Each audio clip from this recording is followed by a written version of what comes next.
इस कहानी की शुरुआत में हमें बताया जाता है कि आज से हजारों सालों पहले शू वेनवू नाम के आदमी ने 10 रिंग्स को खोजा था, जो बहुत ही रहस्यमय हथियार थे, क्योंकि उन रिंग्स की वजह से उन्हें देवी शक्ति और अमर रहने का वरदान मिला था। लेकिन उन्होंने रिंग्स का सही इस्तेमाल नहीं किया, क्योंकि उन्हें बेपनाह ताकत चाहिए थी। इसीलिए उन्होंने अपनी एक 10 रिंग्स की सेना बनाकर पूरे इतिहास में कई राज्यों और सरकारों को जीत लिया। वेणु अपनी ताकत और पैसों के पीछे हजारों साल भागते रहे, लेकिन एक दिन उन्हें में अपनी ताकत बढ़ाने का तरीका मिल गया, और वह था तालो गांव की रहस्यमय शक्तियां। क्योंकि माना जाता था कि तालो जंगलों में छिपा हुआ एक अदृश्य गांव है, जहां के लोग अभी भी देवताओं की युद्ध कला के बारे में जानते हैं, और वहां बहुत सारे मिथिकल क्रिएचर भी रहा करते हैं। इसीलिए वेणु अपने साथियों के साथ तालो गांव का रास्ता ढूंढने के लिए निकल जाते हैं। लेकिन वो जंगल मायावी था, इसीलिए उनकी गाड़ी खाई से नीचे गिर गई। लेकिन वेनवू ने उन रिंग्स की ताकत से खुद को बचा लिया। फिर वो वापस से तालो के रास्ते की तलाश में निकल पड़े, जहां उनकी मुलाकात यिंगली से हुई, जो तालो की गार्डियन थी। वेनवू ने उससे तालो गांव का रास्ता पूछा, लेकिन यिंगली ने उसे तालो का रास्ता बताने से मना कर दिया और कहा कि तालो में आपके लिए कोई जगह नहीं है। इसी बात को लेकर उन दोनों में लड़ाई शुरू हुई, लेकिन यिंगली ने तालो की शक्तियों से वेणु को हरा दिया। मगर इस लड़ाई में उन दोनों को एक दूसरे से प्यार हो गया, और उन दोनों के 2 बच्चे हुए।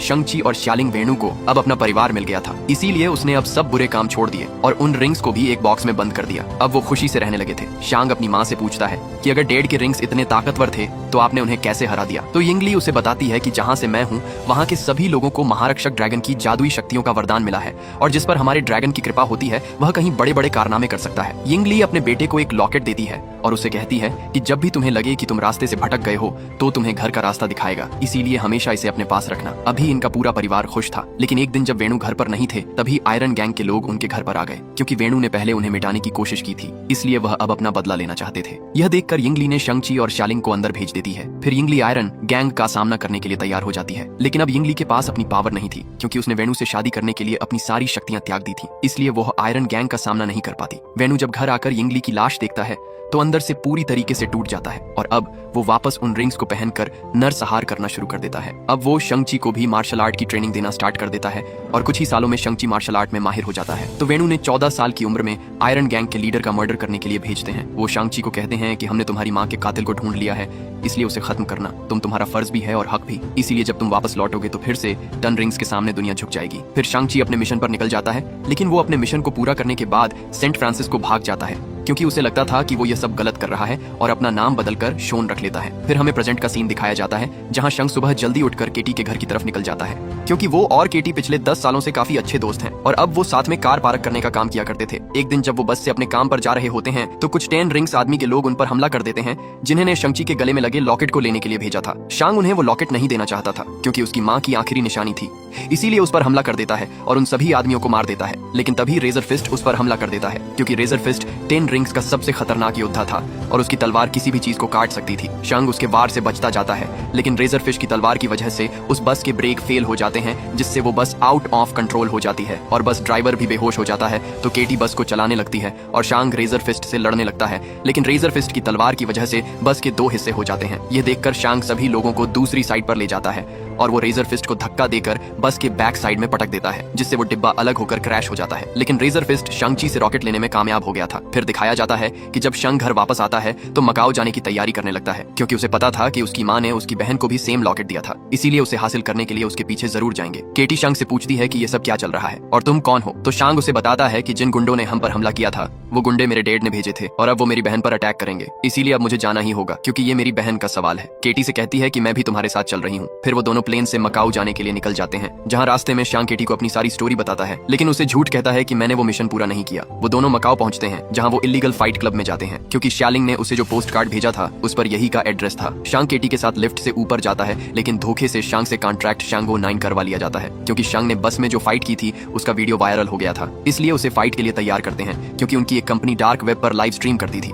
जिस पर बहुत से लोग बेटिंग लगाते हैं। शांग जी जब फाइट के लिए ग्राउंड में जाता है तो उसका कंपटीटर और कोई नहीं बल्कि उसकी बहन शालिंग ही होती है, जो शांग से बहुत गुस्सा थी, क्योंकि वो मिशन पर जाने से पहले उसे यह कहकर गया था कि वह 3 दिन में वापस आ जाएगा, लेकिन वह वापस नहीं लौटा। इस बात से गुस्सा होकर शालिंग उसे बहुत मारती है, जिससे शांग उस लड़ाई में हार जाता है। फिर मैच खत्म होने के बाद शालिंग जब शांग से मिलती है तो उसे पूछती है कि तुम मुझसे क्या चाहते हो। तो शांग उसे कहता है कि 10 रिंग्स आर्मी ने सैन फ्रांसिस्को में मुझ पर हमला किया था और वो मेरा लॉकेट ले गए, और अब वो तुम्हारे पीछे आएंगे, क्योंकि तुम्हारे पास भी मॉम का सेम लॉकेट है, और जरूर डैड हमारे लॉकेट से कुछ बुरा करना करना चाहते हैं। तो श्यालिंग उसे कहती है कि जब तुम मुझे अकेला छोड़कर गए थे तब मुझे तुम्हारी जरूरत थी, लेकिन तुम नहीं लौटे तो मैं समझ गई कि मुझे तुम्हारी कोई जरूरत नहीं है और मैंने जगह अपने दम पर बनाना ही है, इसीलिए ना तो मुझे पहले तुम्हारी जरूरत थी और ना अब है। तो शांग उसे कहता है कि फिर तुमने मुझे वो पोस्ट कार्ड क्यों भेजा। तो श्यालिंग उसे कहती है कि ये पोस्ट कार्ड मैंने तुम्हें नहीं भेजा। तो इससे शांग समझ जाता है कि उसके डैड ने उसे फंसाया है। तभी वहाँ 10 रिंग्स के लोग आकर उन पर हमला कर देते हैं, लेकिन श्यालिंग अपने साथियों के साथ वहाँ से निकल जाती है, मगर वो शांग और केटी को वहाँ अकेला छोड़ देती है। शांग वहाँ से भागने के लिए बिल्डिंग का कांच तोड़ देता है। वो केटी को भी बाहर आने को कहता है, लेकिन के बेटी डर रही होती है क्योंकि उसे बांस की डंडियों पर चलना था। तो शांग उसे कहता है कि एक बार हम नीचे चले गए तो हम यहाँ से भाग सकते हैं। तो केटी भी मान जाती है। फिर वो दोनों साथ में लिफ्ट तक जाने लगते हैं, लेकिन तभी 10 रिंग्स आर्मी के लोग उन्हें देख लेते हैं। तो शांग केटी को कहता है कि तुम आगे जाओ, मैं इन्हें रोकता हूँ। फिर शांग सभी लोगों से लड़ने लगता है। केटी जब आगे जाने लगती है तो एक फाइटर उस पर अटैक करके उसे नीचे गिरा देता है, लेकिन तभी शेलिंग वहाँ आकर उसे बचा लेती है। फिर श्यालिंग और शांग साथ में रिंग्स आर्मी के साथ लड़ने लग जाते हैं। शांग शेलिंग से कहता है कि तुम तो हमें मरने के लिए छोड़ गई थी। तो शेलिंग उसे कहती है कि अब तुम समझ गए होंगे कि जब कोई मुसीबत के वक्त तुम्हें छोड़कर चला जाता है तो कैसा लगता है। फिर वो दोनों मिलकर उन सभी आदमियों को मार देते हैं। तभी वहाँ 10 रिंग्स आर्मी का सबसे खतरनाक आदमी डेथ डीलर आता है, जो शेलिंग पर अटैक करके उससे न लॉकेट लेकर चला जाता है। यह देखकर शांग डेथ डीलर के पीछे जाता है और उसे वहाँ से भागने से रोक लेता है। उन दोनों के बीच फाइट स्टार्ट होती है, लेकिन शांग में सालों का गुस्सा भरा हुआ था। जब डेथ डीलर ने उसे टॉर्चर किया था इसलिए उसे पकड़कर मारने लगता है, लेकिन तभी शांग के डैड वहाँ आकर उसे रोक लेते हैं। वो शांग को कहते हैं कि मुझे तुम्हारी बहुत याद आई। फिर वो उन सभी को लेकर घर जाते हैं, जहाँ 10 रिंग्स आर्मी उनका स्वागत करती है। शेलिंग केटी को अपने रूम में लेकर जाती है, जहाँ केटी शेलिंग से पूछती है कि क्या तुम्हारे डैड हमें भी मार देंगे। तो शेलिंग उसे कहती है कि अगर तुम चुपचाप रहोगी तो डैड भूल जाएंगे कि तुम यहाँ हो, क्योंकि माँ के जानने के बाद वो पूरी तरीके से बदल गए हैं। उन्हें लगता था कि मैं उन्हें माँ की याद दिलाती हूँ, इसीलिए वो मेरी तरफ देखते भी नहीं थे। इसलिए मैंने अकेले ही मार्शल आर्ट की ट्रेनिंग करना शुरू की, क्योंकि मुझे लड़कों के साथ ट्रेनिंग अलाउ नहीं थी। इसीलिए मैंने उन्हें दूर से ही ट्रेनिंग लेते देखा और सब कुछ उनसे बेहतर सीखा। तो केटी उसे पूछती है कि तुमने घर कब छोड़ा। तो उसे बताती है कि 16 की उम्र में मैं यहाँ से भाग गई थी, जब मुझे लगा कि अब मेरा भाई कभी वापस नहीं आएगा। फिर वो सभी साथ में डिनर करते हैं। शांग अपने डैड से पूछता है कि आपने मुझे ढूंढा कैसे। तो वेणु कहते हैं कि मेरी तुम दोनों पर कब से नजर थी, इसलिए अब वक्त आ गया है कि तुम अपने पिता के साथ खड़े हो जाओ। तो शांग उन्हें कहता है कि ये कभी नहीं होगा। तो वेणु उन्हें एक रूम में लेकर जाते हैं, जहां उन्हें कहते हैं कि जब तुम दोनों घर से भाग गए तो मुझे तुम्हारी माँ की याद और ज्यादा सताने लगी थी, इसलिए मैं उसके गांव तालों के बारे में और ज्यादा पढ़ने लगा, जिससे मुझे पता चला कि वहाँ पहाड़ों की गहराई में एक दरवाजा है जिसके पीछे तुम्हारी माँ को तालों के लोगों ने कैद कर रखा है। तो शांग और शेलिन को उनकी बातों पर यकीन नहीं होता। तो वेणु कहते हैं कि पहले मुझे भी यकीन नहीं था, लेकिन जब मैंने एक दिन अपने काम में डूबा हुआ इस रूम में बैठा था तब मुझे तुम्हारी माँ की आवाज सुनाई दी, जैसे कि वो बिल्कुल यहीं मौजूद हो। उसने कहा कि उसे मेरी मदद चाहिए। तो शांग उन्हें कहता है कि माँ के गांव वाले ऐसा क्यों करेंगे। तो वेणु उन्हें बताते हैं कि जब हमें प्यार हुआ तो तुम्हारी माँ चाहती थी कि हम तालों में साथ रहे, इसलिए उसने अपने बुजुर्गों से इजाजत मांगी, पर उन्होंने मना कर दिया। उन्होंने कहा कि मैं इस लायक नहीं हूँ। इससे वेणु को लगता है कि यिंगली आज भी जिंदा है, लेकिन तालों के लोगों ने उसे कैद कर रखा है। तो शांग अपने डैड को समझाता है कि मोम अब जा चुकी है। तो वेणु उन्हें होल में लेकर जाते हैं, जहाँ उनकी मोम के दिए हुए लॉकेट को जैसे ही ड्रैगन की आंखों में लगाते हैं तो उसमें से बहुत सारा पानी निकलकर अचानक से फ्रीज हो जाता है, और जब वो पानी जैसे ही नीचे गिरता है तो उसमें से एक रास्ता बनने लगता है। तो वेणु उन्हें बताते हैं कि तालों का रास्ता एक भूल भुलैया है, लेकिन जंगल के बीच एक सीधा रास्ता भी है जो साल में सिर्फ एक बार एकादशी के दिन खुलता है, लेकिन उसके लिए पता होना चाहिए कि रास्ता कब और कहाँ खुलेगा, और अब मुझे दोनों पता है। फिर वो अपनी पूरी 10 रिंग्स आर्मी को कहते हैं कि आज से 3 दिन बाद हम मेरी वाइफ को उसकी कैद से आजाद करवाकर घर वापस लाएंगे। फिर वो शांग से कहते हैं कि मैं इसलिए तुम्हें यहाँ लाया हूँ ताकि तुम अपनी माँ को घर लाने में मदद कर सको। तो शेलिंग उन्हें कहती है कि अगर गांव वालों ने आपको रोकने की कोशिश की तो आप क्या करेंगे। तो वेणु कहते हैं कि अगर उन्होंने ऐसा किया तो पूरा गांव जलकर खाक हो जाएगा। तो शांग उन्हें कहता है कि इन बेकार की बातों से आप मोम के गांव में नहीं घुस सकते। तो वेणु गुस्सा होकर शांग और शेलिंग पर अटैक कर देते हैं और उन्हें जेल में कैद करने का ऑर्डर दे देते हैं। वेणु जब अपने रूम में जाते हैं तो उन्हें वापस से यिंगली की आवाज सुनाई देती है। वो उन्हें कहती है कि हम सब जल्द एक साथ होने वाले हैं। वहीं शांग, शेलिंग और केटी को जेल में बंद कर दिया जाता है, जहाँ शांग उन दोनों को कहता है कि अगर हम डेट से पहले तालों नहीं पहुंचे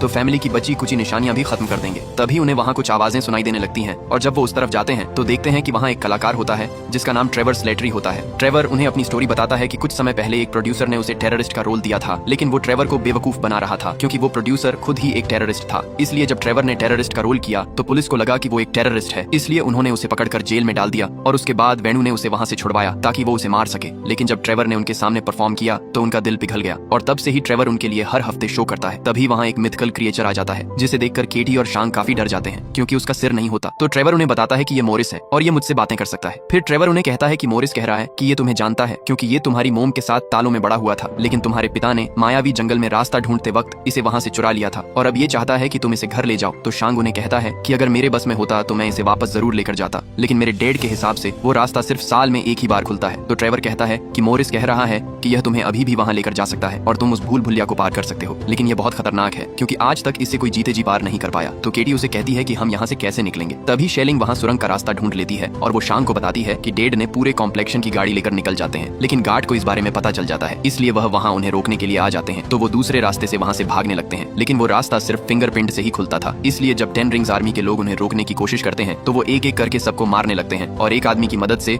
उस डोर को खोल लेते हैं, जिससे वो सेफली वहाँ से निकल जाते हैं। सुबह होते होते वो उस जंगल तक पहुँचते हैं। मोरिस उन्हें रास्ता बताता जाता है, जिससे वो उस मायावी जंगल से बचते हुए एक झरने तक पहुँचते हैं। जब वो जैसे ही झरने के अंदर जाते हैं तो वाटर एकदम फ्रीज हो जाता है और वो एक सेक्रेट रास्ते से सीधा तालों में पहुँचते हैं, जहाँ वो देखते हैं कि वहाँ बहुत सारे मिथिकल क्रिएचर होते हैं। फिर वो तालो गांव में पहुँचते हैं, जहाँ शांग सभी को अपना इंट्रोडक्शन देता है, लेकिन वो सब उनकी बात नहीं सुनते और उन पर अटैक करने लगते हैं। तभी वहाँ यिंगली की बहन यिंगनान आ जाती है, जो उन्हें ऐसा करने से रोक लेती है। वो शांग और शेलिंग से कहती है कि मैं तुम्हारी मौसी हूँ। वो उन दोनों से मिलकर बहुत खुश होती है। शांग यिंगनन को कहता है कि हमारे पास टाइम कम है क्योंकि हमारे डैड यहाँ अटैक करने के लिए आ रहे हैं। तो नान उन्हें अपने साथ नदी के किनारे लेकर जाती है, जहाँ उन्हें बताती है कि हम काले द्वार के रखवाले हैं और तुम्हारी दुनिया को उन बुराइयों से बचाते हैं जो इस द्वार के पीछे कैद है। तो शांग उन्हें कहता है कि हमारे डैड उसी द्वार को खोलने आ रहे हैं क्योंकि उन्हें लगता है कि माँ वहीं कैद है। तो नैन उनसे पूछती है कि उन्हें ऐसा क्यों लगता है। तो शेलिंग उन्हें बताती है कि उन्हें मदद मांगते हुए माँ की आवाज सुनाई देती है। तो फिर वो उन्हें तालों के इतिहास के बारे में बताती है कि हमारा गांव तालों की सृष्टि का एक छोटा सा हिस्सा है, लेकिन यह सृष्टि बहुत विशाल है क्योंकि यहाँ ऐसे शहर हैं जो पूरे ब्रह्मांड से बेहतर हैं। फिर वो उन्हें बताती है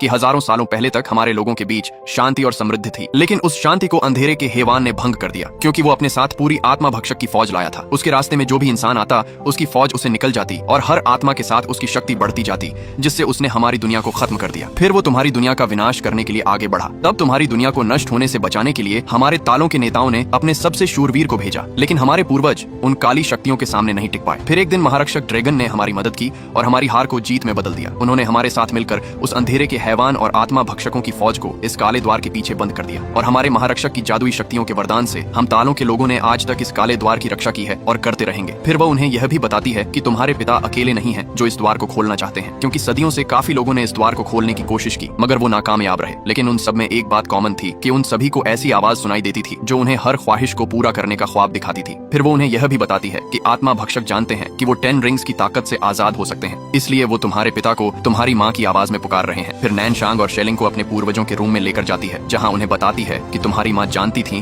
कि तुम यहाँ जरूर आओगे, इसीलिए उसने मुझे पहले ही बता दिया था कि मुझे क्या तैयारी करनी है। फिर वो उन दोनों को उनके सूट देती है और उन्हें कहती है कि अपनी माँ को खोने के बाद हर बच्चा दुनिया में खुद को अकेला पाता है, लेकिन तुम अकेले नहीं हो, तुम हमारे इस परिवार की संतान हो और यहाँ तुम्हारा स्वागत है। फिर वो सब प्रैक्टिस करने लगते हैं। केटी भी तीर चलाना सीखने लगती है। वहीं शांग अपनी मौसी के पास जाता है और उनसे पूछता है कि मेरी माँ ने डेड को कैसे हराया था। तो फिर उसे वो तरीका सिखाने लगती है। वहीं वेणु अपने आदमियों से कहता है कि सुबह होते ही हम तालों के लिए रवाना होंगे क्योंकि सुबह होते ही तालों का रास्ता खुलेगा। वहीं शांग काफी परेशान होता है, उसे पुरानी बातें याद आ रही होती हैं जब आयरन गैंग के लोगों ने उसकी माँ को मार दिया था। इन सब से शांग काफी उदास हो जाता है। तभी केटी वहाँ आ जाती है तो शांग उसे कहता है कि मैंने तुमसे झूठ कहा था कि मैं अपनी माँ के कातिलों को नहीं मार पाया, क्योंकि मैंने सोचा था कि अगर मैं अपना नाम और पहचान बदल लूंगा तो शायद मैं वो भूल जाऊंगा जो हुआ था, लेकिन अगर आज मोम जिंदा होती तो वो मुझसे नफरत करती। तो केटी उसे कहती है कि इसमें तुम्हारी कोई गलती नहीं है, तुम्हारे डैड ने तुम्हें 7 साल की उम्र में किलर बनाना शुरू कर दिया था। तो शांग उसे कहता है कि मॉम की मौत के जिम्मेदार डैड है और अब वो उनका घर बर्बाद करने आ रहे हैं, इसलिए अब मैं उन्हें खत्म कर दूंगा क्योंकि यही उन्होंने मुझे सिखाया है। इसलिए शांग काफी सेड हुआ वहाँ से चला जाता है। फिर अगली सुबह सभी युद्ध के लिए तैयार हो जाते हैं और वेणु भी अपनी पूरी आर्मी के साथ वहाँ आ जाता है। वेणु शांग को कहते हैं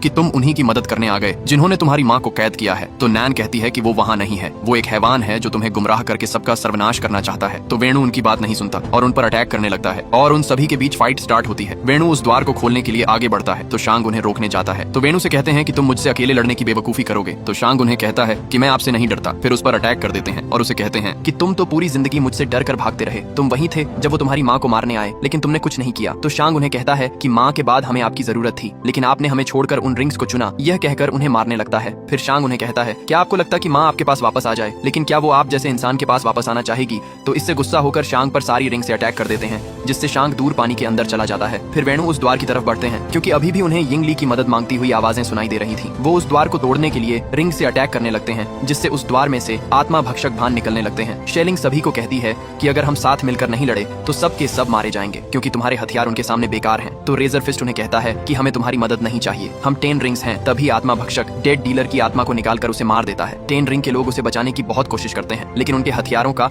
उस पर कुछ असर नहीं होता। आत्मा भक्षक रेजर फिस्ट पर भी हमला कर देते हैं, लेकिन नैन उसे अपने हथियार की मदद से बचा लेती है, क्योंकि सिर्फ तालों के हथियारों से ही उन्हें मारा जा सकता था, क्योंकि उनके हथियारों पर ड्रैगन की खाल लगी हुई थी। इससे अब रेजर फिस्ट भी समझ जाता है कि वो अकेले उनका सामना नहीं कर सकते, इसीलिए उनका साथ देने के लिए तैयार हो जाते हैं। वहीं वह आत्मा भक्षक आत्माओं को लेकर काले द्वार के पीछे जा रहे होते हैं, ताकि वह अंधेरे के हैवान की ताकत बढ़ा सके। नैन शेलिंग को बताती है कि अगर अंधेरे के हैवान की ताकत और ज्यादा बढ़ गई तो उसे कोई रोक नहीं पाएगा। फिर वो सभी हथियार लेकर उन आत्मा पक्षकों का सामना करने के लिए पानी की तरफ जाने लगते हैं। वहीं शांग उस पानी में डूब रहा होता है, तभी उसे अपने बचपन की बातें याद आने लगती हैं, जब उसकी मोम ने उसे कहा था कि डरो मत, ड्रैगन का आशीर्वाद हमेशा तुम्हारे साथ है और तुम मेरे और तुम्हारे डेड की अच्छाई का हिस्सा हो, इसीलिए जो भी हमने तुम्हें दिया है उसे दिल से अपना लो। तभी शांग की आंख खुल जाती है और महारक्षक ड्रैगन भी गहराई से निकलकर उसके सामने आ जाता है। वहीं वेणु अभी भी उस गेट को तोड़ने की कोशिश कर रहे थे, क्योंकि उन्हें अभी भी यिंगली की आवाजें सुनाई दे रही थीं। वहीं अब सभी मिलकर उन आत्मा भक्षकों पर हमला कर रहे होते हैं और तभी शांग भी ड्रैगन पर बैठकर बाहर आ जाता है और वो ड्रैगन भी उनकी मदद करने लगता है। तभी नान शांग से कहती है कि तुम्हें अपने पिता को रोकना होगा, तो शांग अपने डेड के पास जाकर उन पर अटैक कर देता है। वो उन्हें समझाता है कि माँ वहाँ नहीं है, लेकिन वेणु उसकी बात नहीं सुनते और उन दोनों में फाइट होने लगती है। शांग अपनी माँ की बचपन में सिखाई हुई स्किल का यूज करता है, जिससे वो 5 रिंग्स को अपनी तरफ कर लेता है और वो वापस फाइट करने लगते हैं। वेणु वो अपनी 5 रिंग से शांग पर अटैक कर देते हैं, लेकिन शांग ची भी खुद को रिंग की मदद से बचा लेता है और अब वो सारी रिंग्स को अपने वश में कर लेता है। लेकिन वो अपने डेड पर उन रिंग से अटैक नहीं करता और उन्हें नीचे फेंक देता है। वेणु शांग से कहते हैं कि मुझे उसे बचाना ही होगा, क्योंकि वो मुझे पुकार रही है। तो शांग उन्हें कहता है कि काश ये सच होता। तभी अंधेरे का हैवान बाहर आ जाता है और वो वेणु और शांग के ऊपर अटैक करने लगता है, लेकिन वेणु उन रिंग्स की मदद से शांग को बचा लेते हैं। लेकिन वो ड्रैगन वेणु को पकड़ लेता है और वो उनकी सोल को खींचने लगता है। अब वेणु भी समझ गए थे कि वो गलत था, इसीलिए अपनी रिंग्स को शांग को दे देता है और उस ड्रैगन के हाथों मारे जाते हैं। तभी वो हैवान शांग पर अटैक करने लगता है, लेकिन तभी शेलिंग ड्रैगन पर बैठकर अंधेरे के हैवान पर अटैक कर देती है, जिससे वो हैवान इंसर्ट हो जाता है। क्योंकि अभी उसकी शक्तियां कम थी, इसीलिए वो और लोगों की सोल खींचने के लिए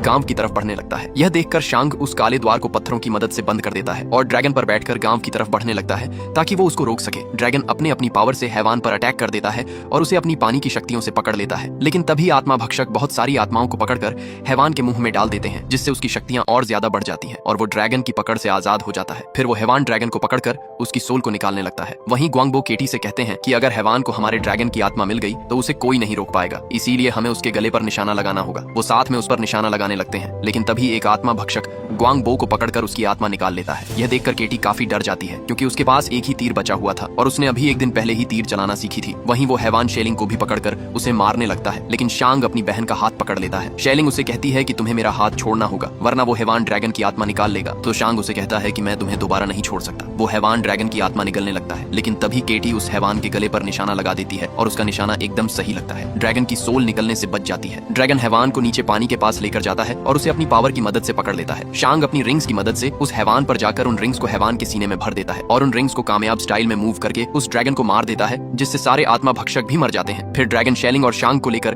किनारे पर आ जाता है, लेकिन इस लड़ाई में बहुत से लोग मारे जाते हैं। फिर रात को वो उन सभी लोगों को सम्मान देते हैं जिनकी वजह से उन्होंने नया सवेरा देखा था, और अब वो ड्रैगन वापस आसमान में लौट जाता है, क्योंकि अब अंधेरे के हैवान का अंत हो चुका था। फिर हमें दिखाया जाता है कि शांग और केटी वापस सैन फ्रांसिस्को जाकर अपनी ये स्टोरी अपने दोस्तों को सुना रहे होते हैं, लेकिन उन्हें उनकी बातों पर यकीन नहीं होता और उनसे पूछते हैं कि अगर यह सच है तो तुम्हारी बहन कहाँ गई। तो शांग उन्हें कहता है कि वो तो घर गई है मेरे डैड के गैर कानूनी धंधे बंद करवाने के लिए, लेकिन उन्हें उनकी बातों पर यकीन नहीं होता। तभी वहाँ वंग उन्हें लेने के लिए आ जाते हैं। वंग शांग से पूछता है कि क्या तुम्हारे पास अभी भी वो रिंग्स हैं? तो रिप्लाई में शांग उन्हें कहता है कि अभी भी मेरे पास वो रिंग्स है। फिर शांग और केटी वंग के साथ वहाँ से चले जाते हैं। ये देखकर वहाँ सभी शॉक्ड हो जाते हैं और यहीं पर ये मूवी एंड हो जाती है।